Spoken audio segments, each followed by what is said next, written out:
Thank you very much. And we'll now begin with rounds of questions, starting with the Conservatives for 6 minutes. Mr. Perkins. Thank you, Mr. Chair. Thank you, witnesses. My questions will all be for Public Service Procurement Canada. So October 18th, 2020 is the first agreement that was signed with Medicago for $200 million. When both, presumably on the advice of Health Canada and all the organizations you signed that agreement, you were aware that the World Health Organization would not do business with any company that has ownership of it by a tobacco company? Thank you for the question, Mr. Okay, Mr. Chair. We put a contract in place with Medicago for doses at a time that we needed I don't need the explanation about what the situation was like. You knew that Medicago was 40% owned by Philip Morris, correct? Yes, we did. And you knew that the WHO would not do and interact with any company, regardless of the efficacy of a vaccine, that had anything to do with tobacco. Is that correct? That I'm not sure if we were aware or not. It's not. It's an international agreement signed by the Government of Canada from 2005. You're not aware of the international agreement at the WHO on relationship with tobacco companies? When the advanced purchase agreement with Medicago, the intention of it was to procure vaccines for Canadians to respond to the pandemic. It was an emergency contract for the sole purpose. I understand it was an emergency contract. In other words, you weren't aware of it. So you knew that it would have no ability, either you didn't know it and didn't do your due diligence, or you were aware that it would have no ability to have any kind of international purchase beyond this country. So the reason that's important is because when you signed for, according to the president of Medicago and Public Accounts Committee, $773 million worth of vaccines that were never produced, you knew that all of those doses would have to be consumed in Canada. They could not be exported. What's the purpose of signing a contract with a company and investing $200 million of taxpayer money for those dosage numbers, in addition to everything else the Auditor General outlined, 90 million or 180 million doses of various vaccines? It seems totally irresponsible that the government would do that knowing it wasn't possible to have those exported. We put the contracts in place to obtain enough doses for all Canadians at the time. We did not know. That's enough for like 5 or 6 doses. Mr. Perkins, you took a minute to pose the question. You need to listen to her for at least a minute to try to answer it. Go ahead, Ms. Paquette. We did not know at the time which vaccines would actually be authorized. There was no vaccine that existed at the time that we put these contracts in place. So we took a risk of putting contracts with various suppliers for enough vaccines for all Canadians. So you spent $200 million, over $200 million was the commitment to develop a vaccine that was not MNRA, that was based on tobacco, owned by a tobacco company, not knowing that the WHO agreement that Canada had signed would prohibit it from being anywhere else in the world. Doesn't seem very responsible to me. And then you contracted for $773 million, according to Medicago, in doses. This is $1 billion scandal of taxpayer money for 0 doses received. You just admitted there were 0 doses received. Who owns the IP? Medicago owns the IP. Wow. Wow. That's just unbelievable. $200 million of taxpayer money to fund a company that's owned by the Japanese to develop a vaccine that I understand had over 70% efficacy. And it got developed knowing it couldn't be released. And on top of that, contracted for about, I don't know how many, $770 million buys at $20 a dose. That's probably about 10 doses a person in Canada. You contracted and were on the hook for $150 million for, they never produced a single vial of the vaccine. And you think that's good. And the Auditor General thought this was good efficacy too. It goes to whether or not they actually did in the Auditor General a value for money audit. I don't know how spending $773 million on a vaccine that could never be produced or exported is good value. So why would the department, what's the motivation for the department to to sign such a horrible deal when we don't even own the IP, and now the Japanese own the IP on top of everything else. Is that correct? The Japanese own the IP? Medicago owns the IP.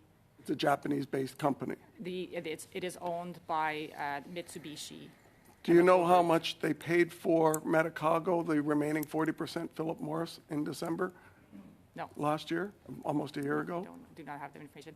What I can confirm, as I mentioned in my opening remarks, is the amount paid by Canada to Medicago was $150 million, not $200 million. No. That's $150 million for the breach of the contract or their inability to deliver the vaccines. We also paid almost $200 million of taxpayer money to actually develop the vaccine. We have put a contract in place with Medicago for 20 million doses, and at the time, we paid the $150 million for at-risk manufacturing. Because the company did not have an authorized vaccine at the time, they would have had to start manufacturing the vaccine prior to the authorization. Thank you, Mr. Perkins. Thank you, Ms. Paquette. Ms. Vignola, Next, 6 Mr. Joe minutes. Thank you very much, Chair.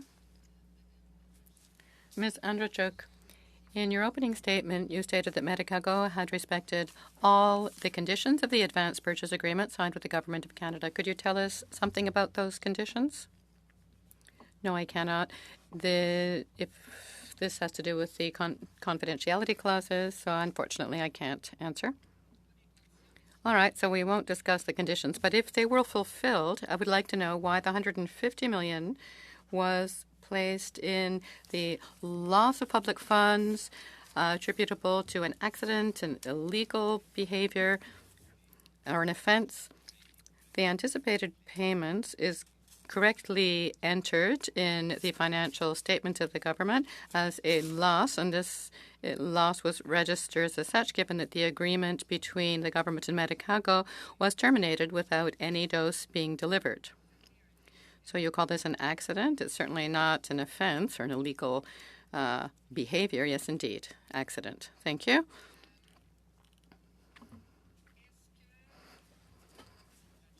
Ms. Andrachuk. Would you agree to say that the World Health Organization decided to refuse to allow the vaccine to go forward as an emergency vaccine because one of the minority shareholders was a cigarette company? Related to the ownership of Medicago and not related to the vaccine itself. But again, our purpose for the advance purchase agreement was to procure vaccines. The purpose was not for donation. Okay. The purpose. Donc, ça n'a rien à voir avec la So nothing to do with whether it was a valid vaccine. It was just had to do with a shareholder. All right, thank you. Did they evaluate the vaccine itself, or did they look at the list of shareholders of the company? Si le Canada était allé à l'encontre de... If Canada kind of didn't respect the World Health Organization, what would the consequence have been? Health Canada did authorize the vaccine for use in Canada, so it was authorized in February of 2022. We had Health Canada's authorization. We no longer needed the World Health Organization's authorization. Nevertheless, was the vaccine distributed? No. We did not receive a delivery of Medicago vaccine doses due to the fact that the contract was terminated. Okay, so Canada, had the contract not been terminated, could have received and distributed the doses, but not outside Canada. That's what I understand?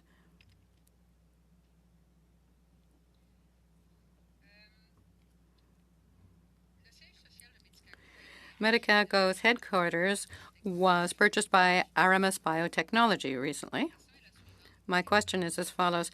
By buying out their headquarters and other facilities, is Aramis Biotechnology now the owner of the IP of Medicago? think inaudible. Thank you. So you have discussed this advance purchase agreement. We know that the Medicago one didn't work. Of the 6 others, did they all work? The other 6 agreements, did we receive vaccines in the other 6 cases? There is another contract that was also terminated, but the remaining 5 delivered. So which is the other that was terminated? Sanofi. And how much did that cost us? I don't have that information. I didn't prepare that for today. But could you provide us with that? Yes, I shall. Thank you very much. Mr. Hayes, you brought up the 169 million doses, and of the 569 million doses that were ordered, does that include those that were provided to COVAX, lent to COVAX, or borrowed from COVAX? Yes, that figure includes everything offered in Canada, to Canada. So did we give back the doses that we had borrowed from the COVAX program? I don't know. That's perhaps something you could put to the minister. This would be a question for public health. Okay, so those doses weren't used. What happened to the tens of thousands of doses that we did not use? At the time that we finished our audit, the figures on our report were up to date, but we don't have information since. We have no further details to specify what happened to all the doses. All right, so we bought the 169 million. We used 84,000 of them. We can take it. Some of them, of course, were died on the shelf. They were just out of date. And am I in the right line of thinking here? I think so. It's also likely that there was some wastage of doses. There are many reasons for which waste, occurs in this sort of dosing. But I think your thinking is correct. So when the doses are wasted, we nevertheless have paid for them. And in the public accounts, where does that appear? Where does that sort of loss appear, the wastage? I'll have to ask the other audit teams for that detail, but I could provide you with an answer. Thank you, Ms. Vignola. Dr. Davies, please, for 6 minutes.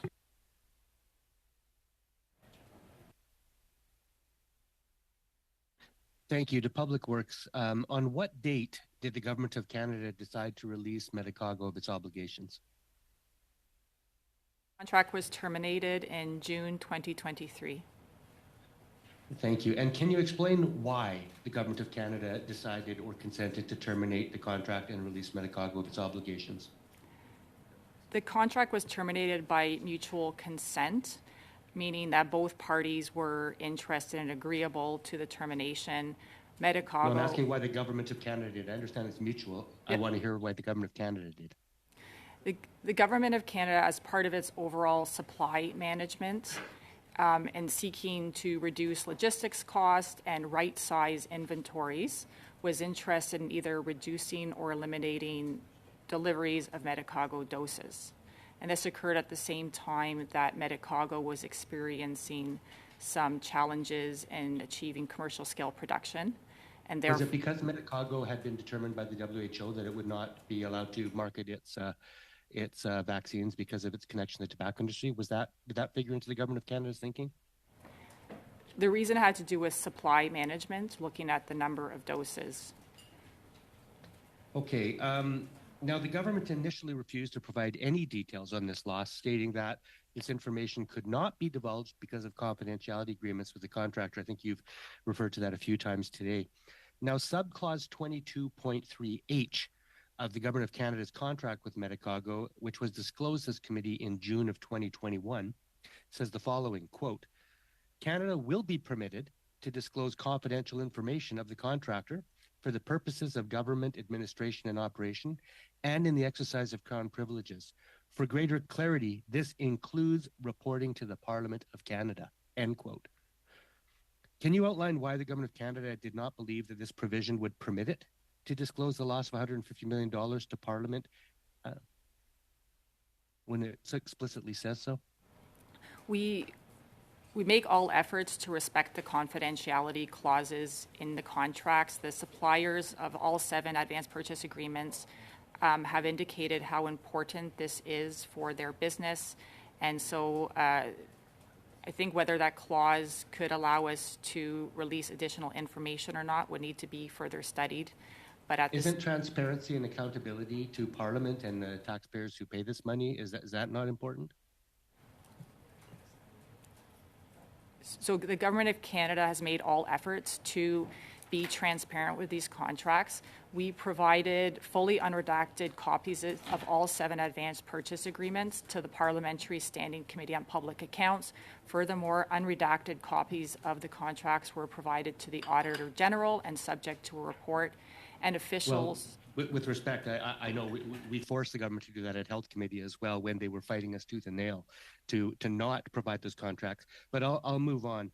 In April 2022, Dr. Gaston Deserres, a medical epidemiologist at the Quebec National Institute of Public Health, noted that the problems Medicago would have in getting COVID-19 vaccine with close ties to the tobacco industry approved by the WHO were, in his words, quite obvious, quote, and that the federal government, quote, should have known this issue would arise before investing in it. He was quoted as saying, they wouldn't have to work hard to know that Philip Morris was also an important shareholder, end quote. Can you confirm if the Minister of Public Works and Government Services was aware of Medicago's ties to big tobacco prior to signing an advance purchase agreement with the company? But the purchase agreement with Medicago was intended to purchase doses for Canadians in response to the pandemic. And World Health Organization approval was not required for that purchase and for us to get doses delivered for use for Canadians. So in 2004, 20 years ago almost, Canada ratified the legally binding WHO Framework Convention on Tobacco Control. This treaty states that governments should not accept, support, or endorse partnerships with the tobacco industry or any entity or person working to further its interests. Given that Philip Morris International owned 21% of the Medicago shares when the Government of Canada signed its advance purchase agreement, can you explain why the government didn't believe that this entity was working to further the interests of the tobacco industry? Early in the pandemic, there was intense global competition to secure vaccines. There were no approved vaccines worldwide. Countries were pursuing very aggressive procurement strategies to get doses as soon as possible.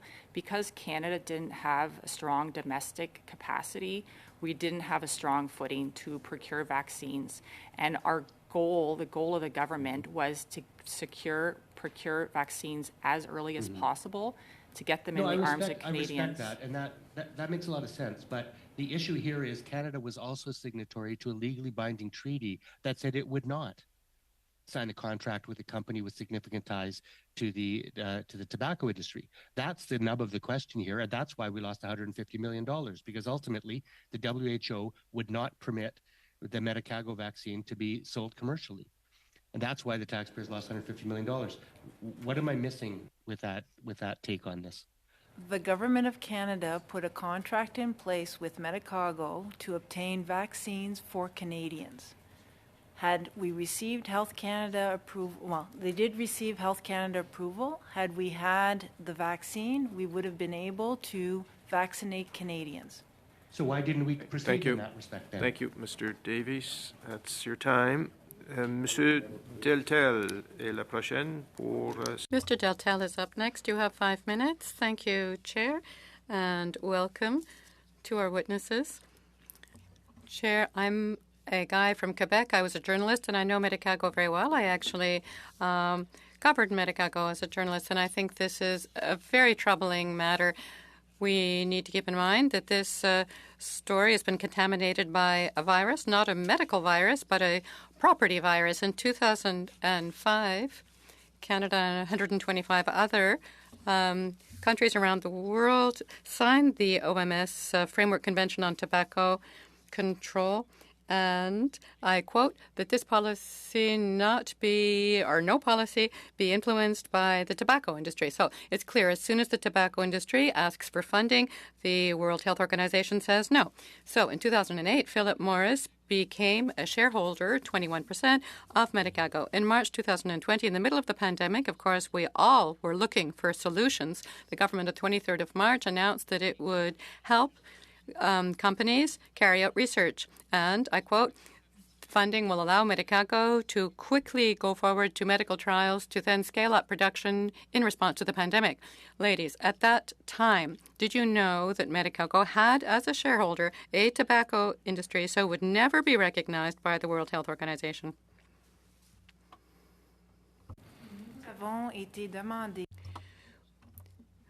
Public Health Agency Canada asked us, following the advice or based on the advice of scientists, to go ahead with a purchase or an advance purchase agreement with Medicago. My question is as follows. Did you know that Medicago had, as a shareholder, a tobacco company, and thus the World Health Organization would never, ever, ever recognize that work? Partial ownership by PMI. So why did you go on? We could not presume what decisions the World Health Organization may or may Madame, not comment vous ne take. pouvez pas présumer une entente signée par le Canada? Well, I'm sorry, but how could you not presume an agreement signed by Canada with so many other countries that stated clearly, black on white, that if tobacco had anything to do with it, it would not be recognized? How could you imagine it would be any different, that agreement, 2005, that Canada had signed? The COVID-19 pandemic was an unprecedented situation. Oui, ça je sais, mais les textes sont clairs. Yeah, I know, but legal texts are clear. Mr. Deltel, in this committee we have adopted a procedure to the effect that a witness has as much time to respond to the question as you have to put it. So please stop interrupting without at least leaving time for a response. That's why I'm asking yes or no. Did you know, yes or no? We knew that the company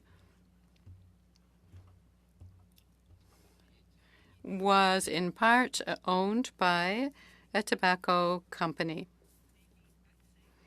But the vaccines were purchased for Canadians because we didn't know who would come out with reliable vaccination and vaccine for Canadians. So you knew, though, that the World Health Organization would not recognize the work of Medicago. We could not foresee what decision the World Health Organization would take. We didn't presume one way or the other, given that the pandemic was such an unusual situation. There was so much uncertainty. In completely new circumstances, we couldn't presume what Quand- OMS would do. Quand en octobre 2020, When in October 2020, the federal government, $360 million, gave it to Medicago, did you advise the politicians of the situation at that time? That would be a question to put to innovation, science, and did you warn them of innovation, science, and so on, that there was this virus, the virus of the ownership of Medicago, such that the World Health Organization would never recognize it?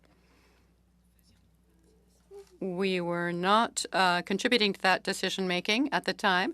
We set up a contract with Medicago for vaccine doses for Canadians. We had no other vaccine available at that time. Okay, I've only got 20 seconds left. Given that Canada is a signatory of the World Health Organization framework on tobacco, has Canada actually breached its own agreements?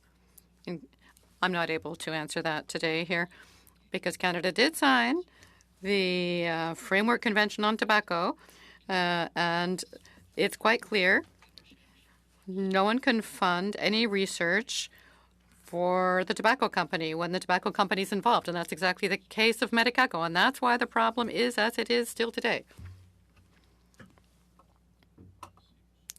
Thank you, Mr. Deltel. Thank you, Ms. Sidou. Suite, Madame Vignola pour... And now Ms. Vignola, 2.5 minutes. Thank you very much, Chair. Ms. Andrzejczyk and Ms. Paquette Are you aware of whether the government is currently negotiating with Mitsubishi Tanabe Pharma Corporation to obtain the IP for Medicago's vaccine? We're not currently negotiating that. All I can say is that the contract is terminated. All right. So it seems that Aramis Biotechnology, we're not sure whether it bought the IP along with the parent company. From the point of view of PSPC, we are not in negotiation over this at present. All right. When it was publicly known that Philip Morris was a party to Medicago, Mr. Philip Morris actually sold his shares to Mitsubishi. And thereafter, Mitsubishi decided to technically put Medicago out of business. It's in bankruptcy. Now, if the government of Canada or any other third party had an agreement, would we now be facing this loss, or could the company have continued its activities and could it have grown? What decisions Medicago may or may not have taken, that is not ours to speak to. I can speak to just the point of view of the Government of Canada was also conducting supply management activities, looking at all doses we've received through the 7 advance purchase agreements. So for the part of the Government of Canada, that was a consideration on the side of Medicago. I understand Medicago may also be appearing before this committee, and perhaps it is a question that could be further asked to them. Merci. Thank you. Thank you, Ms. Vignola. Questions for today will come from Vancouver, I believe. Mr. Davies for 2.5 minutes. Thank you, Mr. Chair. No, I'm in Ottawa, but now picking up the thread, you stated that there are no negotiations currently going on between the government and Mitsubishi to obtain the IP produced by Medicago. Was there such negotiating going on? And if so, when did it end? So just to clarify, I'm here today as an official of Public Services and Procurement Canada, and there are no negotiations currently being led by Public Services and Procurement Canada with respect to procurements. I cannot speak to the full government on that point. The reason I ask is the Minister of Innovation, Science and Industry, François-Philippe Champagne, stated to the press on November 7th, so about a month ago, that the government was in the process of negotiating a settlement with Mitsubishi to obtain the intellectual property produced by Medicago. Do you have any knowledge of that? You rather referred to Innovation, Science and Economic Development Canada. Okay. In November 2023, just a month ago, former Parliamentary Budget Officer Kevin Page was quoted in the National Post saying, quote, "It seems wrong that the Public Health Agency of Canada refuses to answer your questions about how money has been spent and written off," end quote.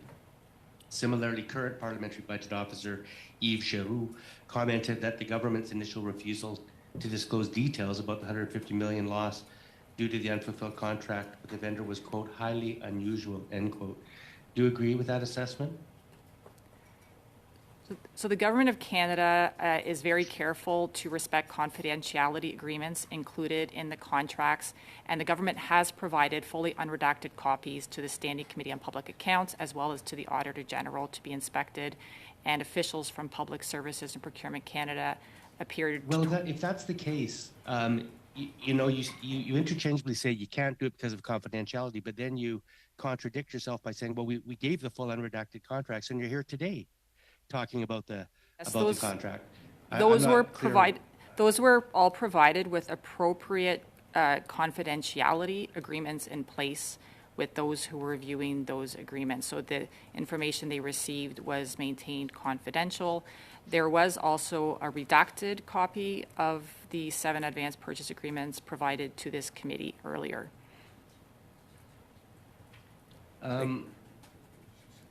Finally, given the grave impact of tobacco on public health and the well-documented history of malfeasance from the tobacco industry, can you explain why the Government of Canada didn't take a strong position by refusing to enter into a contract with a company that had such strong ties to an international tobacco producer that is linked to a known carcinogen?